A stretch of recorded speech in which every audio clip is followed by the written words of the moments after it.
আজকে আমরা এই ছোট্ট একটি ভিডিওতে তোমাদের মধ্যে শেয়ার করব একটি বিশেষ বিষয়। মূলত আজকের যে বিষয়টা আলোচনা করতে চলেছি, তোমরা থাম্বনেলে দেখেছো যে পিএসসি মিসেলেনিয়াস 23 এবং পিএসসি ক্লার্কশিপ 23, যার প্রিলি পরীক্ষা বা পার্ট 1 পরীক্ষা এবং পরবর্তী ক্ষেত্রে পার্ট 2 পরীক্ষা বা মেন পরীক্ষা দুটোর ক্ষেত্রেই হয়ে গেছে।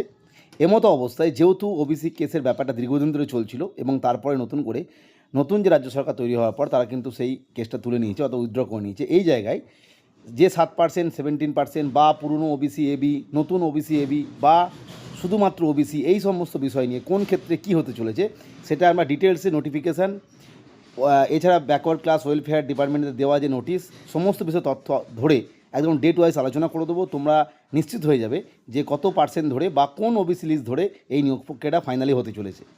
আমাদের একটা ডেট ইম্পর্টেন্স হয়েছে 22/5/24, সেই নাম এটা বোল্ডে লিখেছি।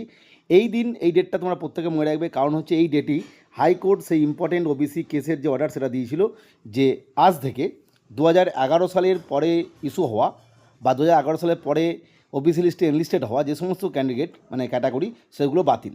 তবে এই সমস্ত সার্টিফিকেট দিয়ে বা ওই লিস্টে যাদের নাম আছে এই ডেটের আগে নোটিশ হয়ে গেছে এমন কোনো বিষয়ে, সেটা হতে পারে কোনো কম্পিটিটিভ পরীক্ষা বা কোনো এডুকেশনাল ইনস্টিটিউশন, মানে যেক্ষেত্রে ছাড় পাওয়া যায়, যেগুলো অনগোয়িং চলছে, সেক্ষেত্রে কিন্তু এইভাবেই চলবে। সেক্ষেত্রে কিন্তু এই নিয়ম প্রযোজ্য নয়। অর্থাৎ 2011 সালের পরে যারা সার্টিফিকেট পেয়েছেন তাদের সার্টিফিকেটগুলো ভ্যালিড, শুধুমাত্র যেগুলো 22/5/24 আগে নোটিফিকেশন হয়ে গিয়েছিল কিন্তু এই মুহূর্তে নিয়োগ প্রক্রিয়া শেষ হয়নি।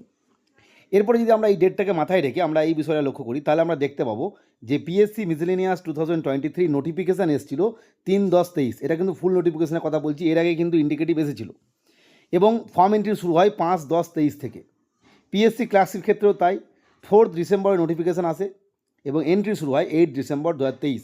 অর্থাৎ আমরা যেটা একটু আগেই দেখলাম, অর্থাৎ এই ডেটে একটা অর্ডার এলো যে বলা হলো 2011 সালের পরবর্তী ক্ষেত্রে ইস্যু হওয়া সার্টিফিকেট বা তারপরে এনলিস্টেড হওয়া ওবিসি লিস্ট যেটা কমিউনিটি, তারা বাতিল।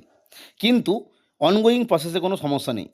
তাহলে তোমরা সহজভাবে বুঝতে পারছো এই নিয়ম যদি আমরা ভাবি, তাহলে 22/5/24 আগে 3/10/23 পিএসসি মিসেলেনিয়াসে নোটিফিকেশন হয়ে গেছে এবং 4/12/23 ক্লার্কশিপের নোটিফিকেশন হয়ে গেছে।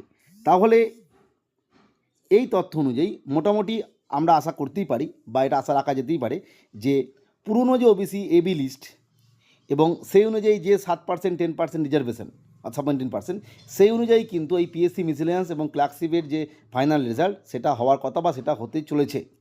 কিন্তু আবারও বলবো, যেহেতু এই মুহূর্তে এই বিষয়ে অনেকগুলো date backward class welfare department প্রকাশ করেছে, সেখান থেকে কোন কোন রিক্রুটমেন্ট চলেছে বা চলছে সেগুলো দিতে বলেছে, ফলে এই মুহূর্তে নিশ্চিত নয়।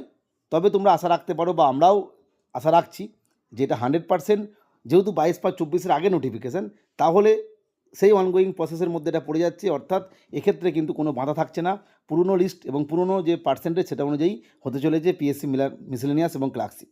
যাই হোক, তোমাদের তবুও আরও 10 থেকে 12 দিন অপেক্ষা করতে হবে, কারণ এই নিয়ে নিশ্চয়ই খুব শীঘ্রই এই সমস্ত তথ্য আপলোড হয়ে যাওয়ার পর, অর্থাৎ ব্যাকওয়ার্ড ক্লাস ডিপার্টমেন্টকে তথ্য দিয়ে দেওয়ার পর পিএসসি ধীরে ধীরে এই বিষয়ে সঠিক নোটিফিকেশান দিয়ে দেবে।